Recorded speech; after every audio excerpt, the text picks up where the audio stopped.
Assalamualaikum warahmatullahi wabarakatuh. Perkenalkan kami dari kelompok satu, ada Aginia Asari, Kamelisa Nugraheni, Dinar Sri Rustiana, Intan Pratiwi Hadiati, dan Melani Ambersari. Kami akan memaparkan tentang pentingnya pemahaman konsep dasar evaluasi pembelajaran SD bagi guru di era 4.0. Selamat menyimak. Pengertian evaluasi pembelajaran dalam Undang-Undang Sistem Pendidikan Nasional Nomor 20 Tahun 2003, evaluasi pembelajaran adalah proses sistematis yang dilakukan oleh pendidik untuk memantau kemajuan peserta didik dan dilakukan secara profesional, berkelanjutan, dan menyeluruh. Evaluasi ini mencakup aspek kognitif, afektif, dan juga psikomotorik untuk mengukur pencapaian peserta didik terhadap standar nasional pendidikan, dengan tujuan memberikan masukan bagi perbaikan proses pembelajaran dan sebagai bentuk akuntabilitas kepada masyarakat. Dari uraian tersebut, dapat ditarik kesimpulan bahwasannya evaluasi pembelajaran adalah proses sistematis yang dilakukan untuk menilai efektivitas pembelajaran yang sedang berlangsung. Nah, selanjutnya di sini saya akan menjelaskan penentu tujuan evaluasi pembelajaran, yaitu dibagi menjadi tiga. Yang pertama ada tujuan evaluasi hasil pembelajaran yang berfokus pada penentu atau perbaikan keefektifan hasil pembelajaran.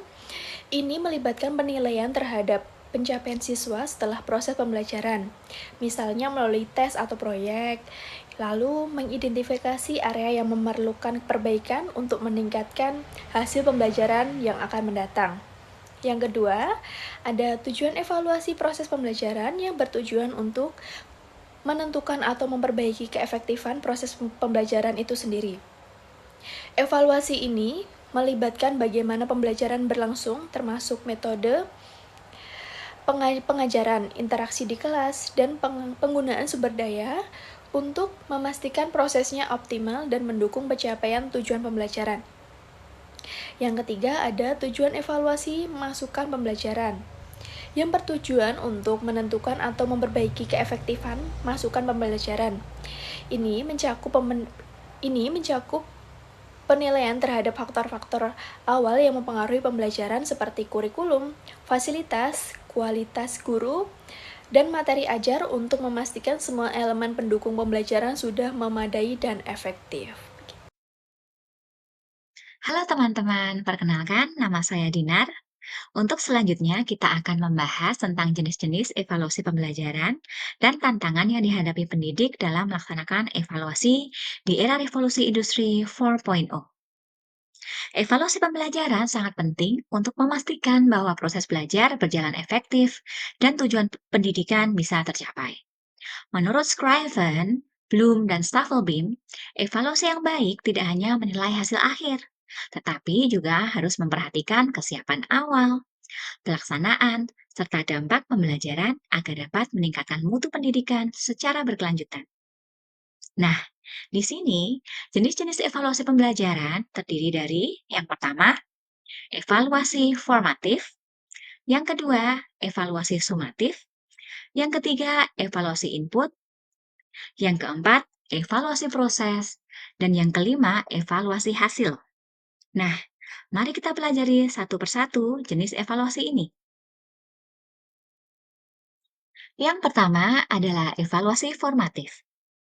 Evaluasi ini dilakukan selama proses pembelajaran berlangsung. Tujuannya adalah untuk memantau perkembangan peserta didik, memberikan umpan balik, dan memperbaiki strategi pembelajaran secara langsung dan berkesinambungan. Contohnya, ada kuis harian, tanya jawab, atau diskusi yang bisa membantu guru untuk memahami sejauh mana materi yang diberikan sudah bisa dipahami oleh siswa. Yang kedua adalah evaluasi sumatif. Evaluasi ini dilakukan di setiap akhir periode pembelajaran, seperti akhir semester atau akhir tahun ajaran.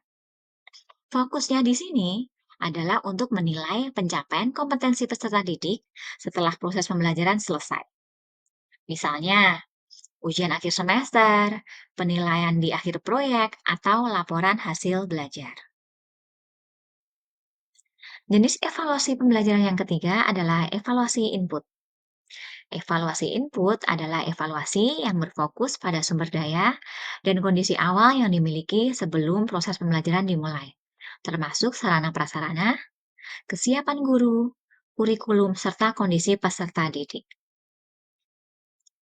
Tujuannya adalah untuk menilai kesiapan awal, baik dari sisi guru, peserta didik, kurikulum, maupun sarana prasarana yang tersedia.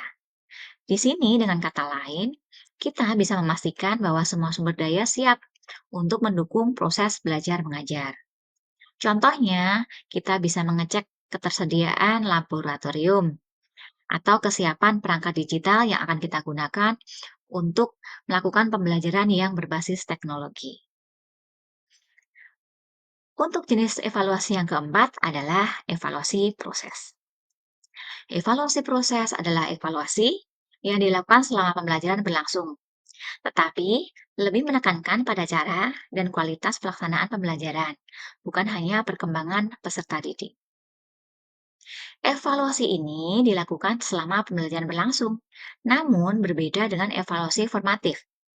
Kalau evaluasi formatif fokus pada perkembangan siswa, evaluasi proses lebih menekankan pada cara dan kualitas pelaksanaan pembelajaran itu sendiri.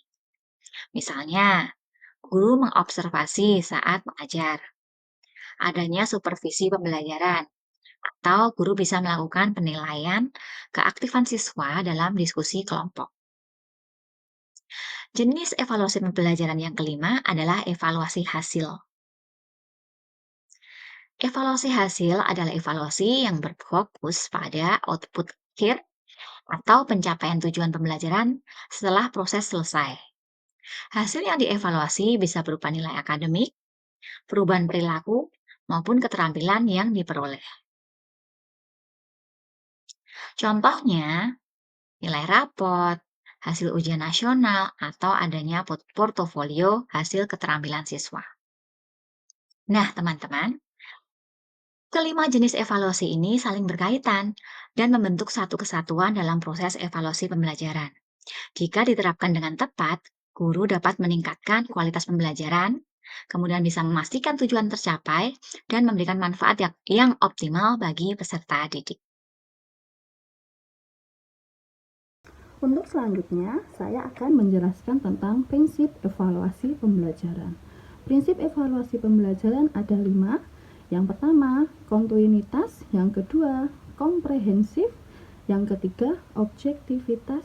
Yang keempat, kooperatif. Dan yang kelima adalah praktis. Prinsip evaluasi pembelajaran yang pertama adalah prinsip kontinuitas, di mana evaluasi itu dilakukan secara terus-menerus atau kontinu dari satu kegiatan ke kegiatan berikutnya untuk melihat perkembangan belajar peserta didik.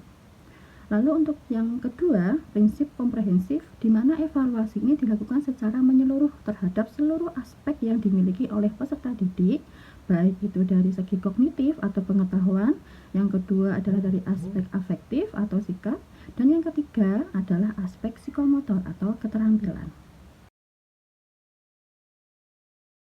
Prinsip evaluasi pembelajaran yang ketiga adalah prinsip objektivitas, di mana evaluasi dilakukan secara adil tanpa melihat subjektivitas penilai guru. Data yang digunakan oleh evaluasi didasarkan pada data yang sesuai dengan fakta yang terjadi di lapangan. Yang keempat adalah prinsip kooperatif, di mana evaluasi dilakukan dengan melibatkan semua pihak seperti murid, wali murid, guru, serta kepala sekolah. Selanjutnya, prinsip yang kelima adalah prinsip praktis. Evaluasi dilakukan dengan menekankan kemudahan dalam penggunaan instrumen dan pelaksanaannya. Asumsi evaluasi pembelajaran. A. Konstruk psikologis dan pendidikan itu ada.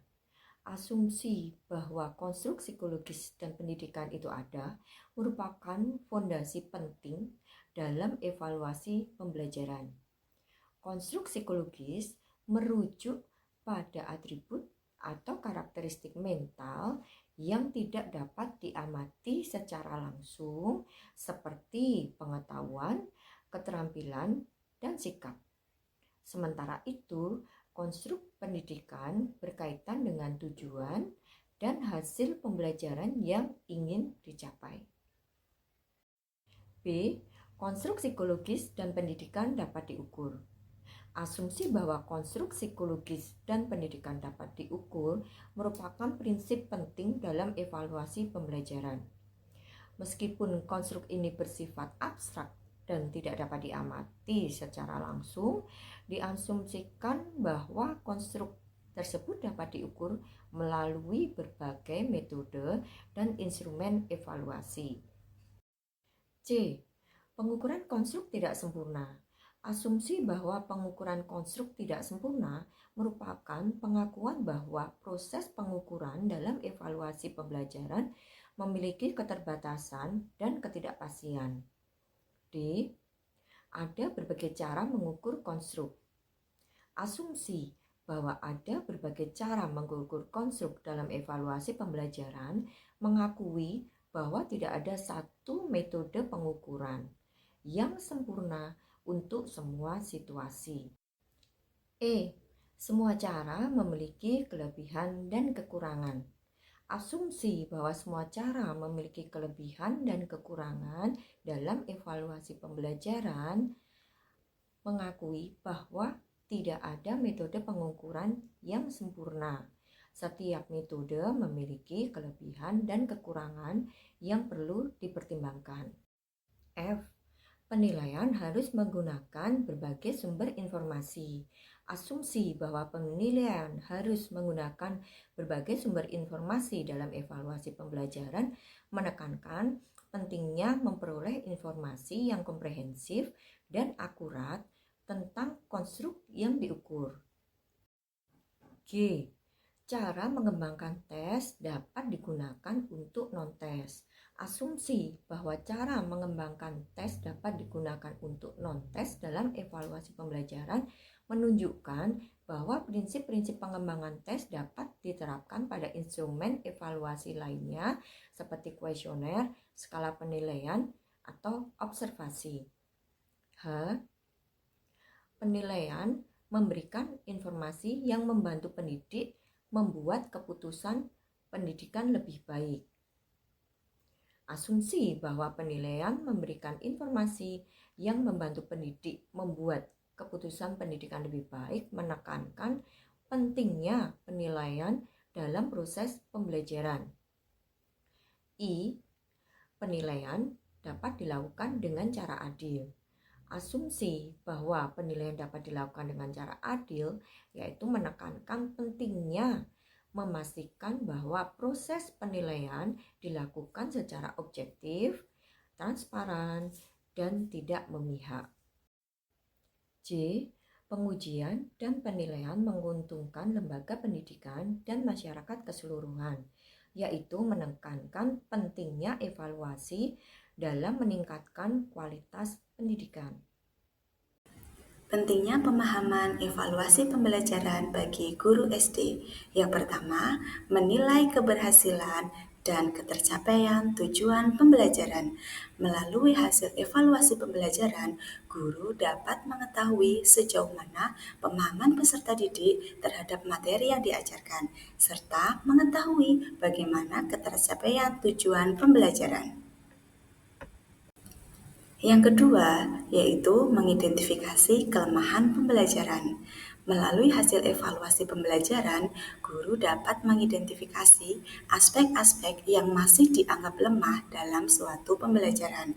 Misalnya, seperti kedalaman materi, metode, strategi, atau bahkan ketika dalam pengelolaan kelas. Yang ketiga, evaluasi pembelajaran sebagai dasar pengambilan keputusan.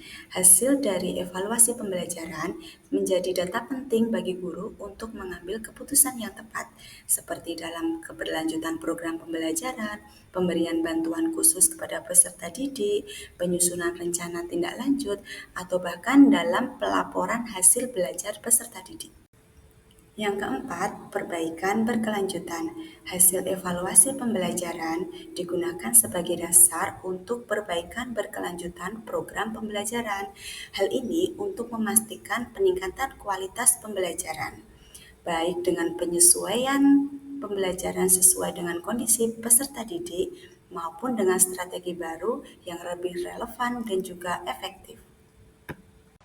Nah, selanjutnya pembelajaran di era 4.0. Nah, ada beberapa aspek yang penting yang dilakukan di pembelajaran 4.0. Nah, yang pertama itu ada pembelajaran independen. Pembelajaran independen itu seperti kegiatan pembelajaran dapat dilakukan di lokasi dan waktu yang fleksibel. Lalu pembelajaran lebih bersifat individual dan berbasis proyek. Dan siswa didorong untuk lebih aktif dalam berpartisipasi untuk revisi kurikulum. Lalu guru sebagai peran fasilitator saja begitu. Lalu yang kedua ada pembelajaran kontekstual yang menekankan pada proses keterlibatan siswa secara penuh untuk menemukan materi yang dipelajari, lalu menghubungkan materi dengan situasi dengan kehidupan yang nyata, lalu mendorong siswa untuk dapat menerapkan dalam kehidupan mereka sehari-hari begitu. Lalu yang ketiga ada pembelajaran inovatif.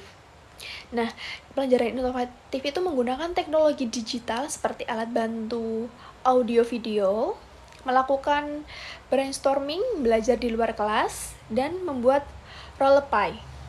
Lalu mendorong penemuan ide-ide baru untuk menggunakan permainan seperti puzzle atau game. Nah, bisa juga menggunakan teknologi seperti voice threads, blogging, atau sosial bookmarking, podcast, seperti itu.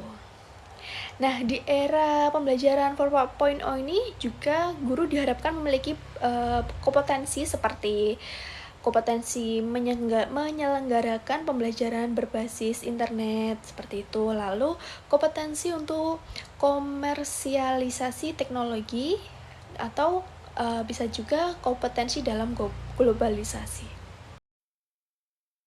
Di era revolusi industri 4.0, pendidik dihadapkan pada berbagai tantangan dalam melaksanakan evaluasi pembelajaran. Tantangan ini muncul seiring pergeseran dari evaluasi yang tradisional menuju evaluasi yang berbasis teknologi digital. Tantangan yang pertama terdapat tantangan tentang kompetensi digital. Banyak guru yang belum memiliki keterampilan teknologi yang memadai, bahkan sebagian masih enggan beradaptasi dengan perubahan ini.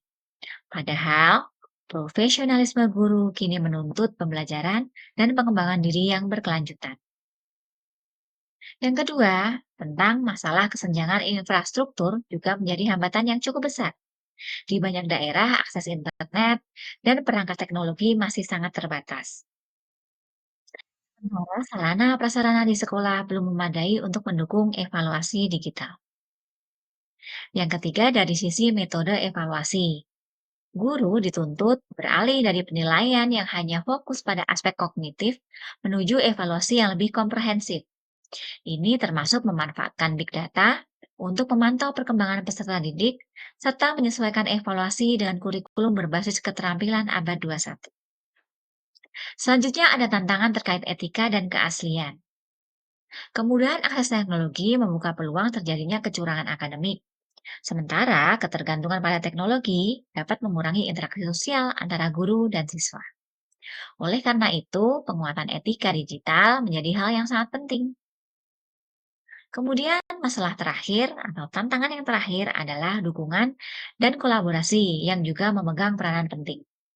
Guru memerlukan pelatihan, kebijakan yang mendukung, serta kerjasama yang erat dengan pihak sekolah, pemerintah, dan orang tua untuk mewujudkan evaluasi pembelajaran yang efektif dan relevan dengan perkembangan zaman. Dengan memahami tantangan-tantangan ini, pendidik dapat lebih siap dalam menghadapi perubahan dan menciptakan evaluasi yang bermakna bagi peserta didik. Tuntutan masyarakat dan orang tua, pendidik juga menghadapi tantangan dari tuntutan orang tua dan masyarakat yang ingin memastikan anak-anak mereka siap menghadapi era digital. Hal ini menuntut kolaborasi yang kuat antara sekolah dan keluarga.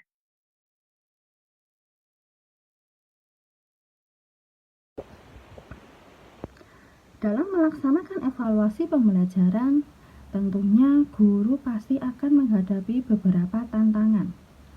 Tantangan tersebut disebabkan oleh beberapa hal. Yang pertama adalah keterbatasan waktu yang dimiliki oleh guru. Yang kedua, sumber daya yang terbatas. Yang ketiga, beban administrasi guru yang terlalu banyak. Yang keempat, guru kurang memahami dalam menggunakan dan membuat instrumen evaluasi. Selanjutnya, guru kesulitan dalam mengelola kelas yang terlalu beragam karena jumlah murid yang terlalu banyak, kemampuan murid yang berbeda-beda, sehingga hal tersebut membuat guru kesulitan dalam melaksanakan evaluasi pembelajaran. Selanjutnya, ketidaksesuaian antara kurikulum serta yang terjadi di lapangan. Yang terakhir adalah perubahan teknologi digital yang memerlukan adaptasi baru dalam kegiatan evaluasi pembelajaran. Berikut ini adalah solusi yang dapat dilakukan untuk mengatasi tantangan. 1. Peningkatan kompetensi digital guru, yaitu dengan pelatihan bertahap, dimulai dari kemampuan yang paling dasar hingga mahir. Kemudian adanya sertifikasi, yaitu sertifikasi profesional diberikan kepada guru yang telah berhasil menyelesaikan pelatihan. Hal itu dilakukan sebagai motivasi untuk menambah motivasi guru. Kemudian ada pengimbasan. Syarat lulus pelatihan adalah dengan melakukan pengimbasan. Dengan adanya pengimbasan, otomatis makin banyak guru yang meningkat kompetensi digitalnya. Kemudian yang kedua, mengatasi kesenjangan infrastruktur dan teknologi. Infrastruktur yang tidak merata bisa menjadi hambatan yang utama. Solusinya adalah mengoptimalkan teknologi sederhana yang bisa diakses melalui telepon pintar, seluler. Kolaborasi dengan sektor swasta, yaitu menjalin kemitraan dengan perusahaan teknologi atau provider internet untuk mendapatkan akses internet atau perangkat dengan harga yang terjangkau. Penyediaan laboratorium komputer.